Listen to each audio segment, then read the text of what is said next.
Dios te bendiga grandemente. Dos cosas dice la Biblia con relación a los que pecan. Unos pecan siendo esclavos del pecado y otros habiendo nacido de nuevo y hechos hijos de Dios, que aunque siendo libertados del pecado, libran una batalla importante con el viejo hombre que queda viciado con los deseos engañosos. Efesios capítulo 4 versículo 22 dice: En cuanto a la pasada manera de vivir, despojaos del viejo hombre, que está viciado conforme a los deseos engañosos. Esto significa que por un largo tiempo, luego de haber creído, recibido a Cristo, nacido de nuevo o convertido, seguimos siendo seducidos y atraídos por la antigua vida y por los pecados que antes cometíamos. Aún habiendo conocido a Dios, los malos deseos no desaparecen de nosotros, pero sí dejan de gobernarnos estando nosotros ahora en Cristo. Ahora no solo hay un viejo hombre, sino también un nuevo hombre que ama lo bueno, obedece a Dios y se deleita en guardar su palabra. Romanos capítulo 6 versículos 12 al 14 dice: No reine pues el pecado en vuestro cuerpo mortal, de modo que lo obedezcáis en sus concupiscencias, ni tampoco presentéis vuestros miembros al pecado como instrumentos de iniquidad, sino presentaos vosotros mismos a Dios como vivos de entre los muertos, y vuestros miembros a Dios como instrumentos de justicia. Porque el pecado no se enseñoreará de vosotros, pues no estáis bajo la ley, sino bajo la gracia. Todo verdadero hijo de Dios experimenta dentro de sí una lucha entre el bien y el mal. Por un lado, nuestro viejo hombre, y por el otro lado, el Espíritu de Dios. El consejo de Dios es claro: escoge lo espiritual y déjate guiar por el Espíritu Santo y no satisfagáis los deseos de la carne. Gálatas capítulo 5, versículos 16 al 17 dice: Digo pues, andad en el Espíritu y no satisfagáis los deseos de la carne. Porque el deseo de la carne es contra el Espíritu y el del Espíritu es contra la carne, y estos se oponen entre sí para que no hagáis lo que queréis. La lucha es latente y el conflicto es real. Estamos bien y de repente aparecen los malos deseos, los recuerdos del pasado, y las tentaciones se posan cerca de nosotros y en muchas de ellas caemos. Hay pecados que con facilidad decimos no, pero hay otros que con facilidad decimos sí. ¿Cuál es aquel pecado que aunque estemos en Dios nos es difícil de dejar o decirle no? ¿Cuál es aquella clase de pecados que más nos cuesta abandonar? A continuación mencionaré el pecado que generalmente tiene más fuerza en nosotros, el que más nos cuesta dejar, el que más nos es difícil y el que muchas veces sentimos que no podemos frente a él. También mencionaré 10 cosas que nos ayudarán a abandonarlo. El pecado que a la mayoría más les cuesta dejar es el pecado sexual. Dios sabe que esto es así y por eso con frecuencia lo menciona en su palabra y hace mucha advertencia frente a ello. Dentro del pecado sexual tenemos una gran variedad y la Biblia menciona los siguientes. Gálatas capítulo 5 menciona la fornicación, el adulterio, la inmundicia, la lascivia y orgías, siendo todas estas deseos y actividades sexuales desbordadas e ilícitas. Judas capítulo 1 versículo 7 menciona los vicios que son en contra de la naturaleza, al igual que Romanos capítulo 1 versículos 26 al 27. Mateo capítulo 5 versículo 28 menciona el mirar a una mujer para codiciarla. Primera a los Corintios capítulo 6 versículo 9 dice que ni los fornicarios, ni los adúlteros, ni los afeminados, ni los que se echan con varones heredarán el reino de Dios. Efesios capítulo 5 versículo 5 dice que ningún fornicario e inmundo heredará el reino de Cristo. Hebreos capítulo 13 versículo 4 dice que al fornicario y al adúltero los juzgará Dios. Levítico capítulo 18 condena el incesto, el echarse con animales y otros pecados sexuales allí mencionados. El término griego para fornicación es muy amplio y abarca todo tipo de relaciones sexuales ilícitas y además el uso indebido de los órganos sexuales. Dentro de los pecados sexuales también debemos mencionar la pornografía, el cibersexo, que abarca todo tipo de interacción de carácter sexual mediante el Internet. También el sexo telefónico, que consiste en mantener conversaciones inapropiadas sobre sexo o enviar mensajes explícitos por teléfono. También el sexting, que alude a la práctica de enviar imágenes eróticas o mensajes de claro contenido sexual a través de los dispositivos electrónicos. Si en tu vida pasada tuviste una sexualidad desordenada, desbordada y deliberada, lo más probable es que enfrentes continuas tentaciones de carácter sexual. El pecado sexual resulta en muchas ocasiones difícil de abandonar, ya que tiene que ver con el placer y la satisfacción de los deseos. Respondamos la siguiente pregunta: ¿por qué nos cuesta tanto abandonar los pecados sexuales? Una de las razones principales es porque no hemos aprendido de Dios en qué consiste la sexualidad. Aquel que creó la sexualidad también tiene derecho a establecer los límites de esta, y la Biblia es clara en cuanto a las directrices.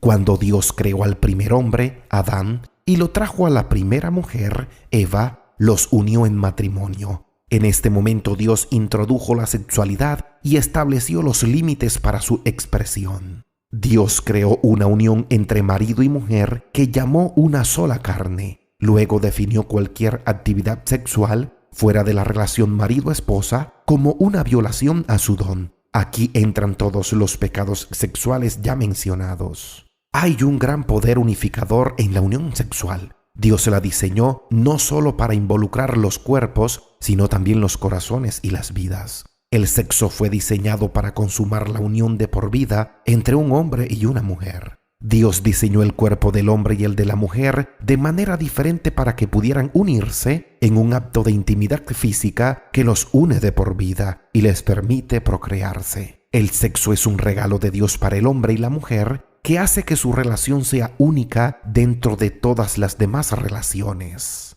Cuando usamos la sexualidad como entretenimiento o para satisfacer la lujuria, rebajamos la belleza de este poderoso don y desafiamos a aquel que lo diseñó. Nuestra desobediencia sexual ha producido un mundo que tambalea bajo el peso de la enfermedad, el aborto, la perversión, el abuso de menores, la adicción y la explotación sexual. Cuando la sexualidad se usa mal, es mortal, trae pobreza y deterioro de la sociedad.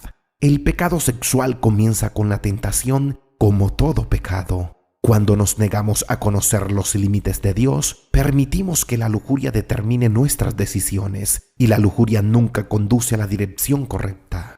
Santiago capítulo 1 versículos 13 al 15 dice: Cuando alguno es tentado, no diga que es tentado de parte de Dios, porque Dios no puede ser tentado por el mal, ni Él tienta a nadie, sino que cada uno es tentado cuando de su propia concupiscencia es atraído y seducido. Entonces la concupiscencia, después que ha concebido, da a luz el pecado, y el pecado, siendo consumado, da a luz la muerte. ¿Qué puedo hacer para salir victorioso frente a los pecados sexuales? A continuación te daré 10 consejos que sé que te ayudarán. Lo primero es que debes reconocer tu pecado si has caído. Habla con Dios y reconócelo. Luego apártate. Aléjate lo más que sea posible de aquello en que pecaste. Proverbios capítulo 28 versículo 13 dice: El que encumbre sus pecados no prosperará, mas el que los confiesa y se aparta alcanzará misericordia.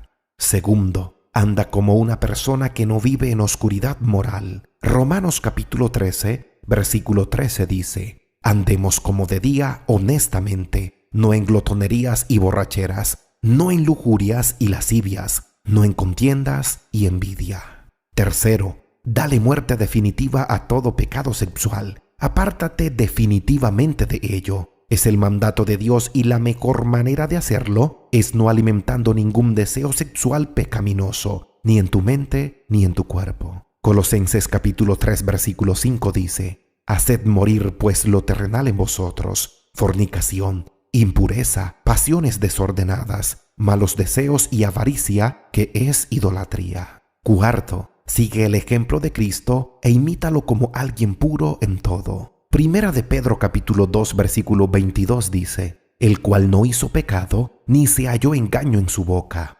Quinto, considera todo el tiempo que viviste entregado a los pecados sexuales como suficiente, y ahora vive una vida nueva. Primera de Pedro capítulo 4 versículos 2 al 3 dice: para no vivir el tiempo que resta en la carne, conforme a las concupiscencias de los hombres, sino conforme a la voluntad de Dios. Baste ya el tiempo pasado para haber hecho lo que agrada a los gentiles, andando en lascivias, concupiscencias, embriagueces, orgías, disipación y abominables idolatrías. Sexto, comprométete para no andar como los que no conocen a Dios. Primera de Tesalonicenses, capítulo 4, versículos 4 al 5 dice: que cada uno de vosotros sepa tener su propia esposa en santidad y honor, no en pasión de concupiscencia, como los gentiles que no conocen a Dios. Séptimo, la voluntad de Dios es que te apartes de todo pecado sexual. Primera de Tesalonicenses capítulo 4, versículo 3 dice: pues la voluntad de Dios es vuestra santificación,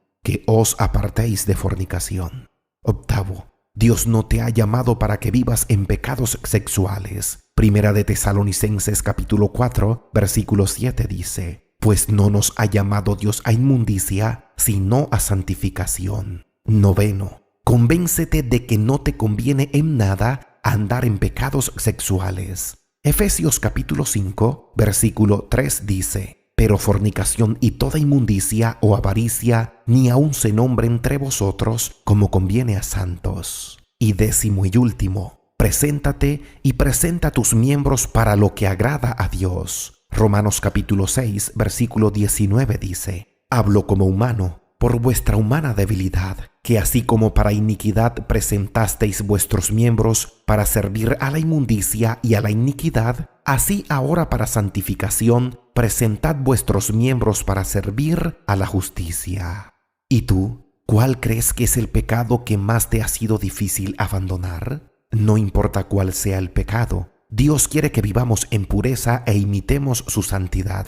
Él nos ha dado su Espíritu para darnos el poder que necesitemos frente a cualquier lucha que tengamos contra el pecado. Vive la palabra de Dios y mantente siempre en oración. Haz de la comunión con Dios un hábito y no te faltarán las fuerzas para decir no al pecado. Dios te bendiga grandemente. Si este mensaje ha sido de edificación para tu vida, te invito a que lo compartas. Suscríbete al canal. No olvides dejar tu comentario y síguenos en nuestras redes sociales.